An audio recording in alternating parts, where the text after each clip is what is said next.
как сделать дочь, чтобы она вышла замуж? Для этого нужно, чтобы папа всегда ласково и нежно с ней себя вел. Всегда нежно, ласково с ней. Никогда не воспитывать дочь.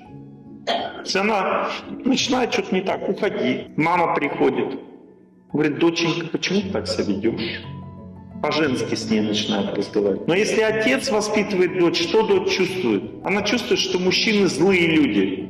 Она очень сильно у мужчин настраивается на наружный психический слой, и дальше она замуж не выйдет, потому что она мужчин будет бояться. Она на мужчин не красоткой будет реагировать, красотой своей, а будет реагировать испугом. И она останется одна просто, и все. Но если мужчина всегда, отец ласковый с дочерью, она увидит мужчину, вспоминает отца, и сразу раз у нее щечки румяные стали, она начинает ему улыбаться, она чувствует внутреннюю энергию мужчины, и тогда он ее хочет взять замуж.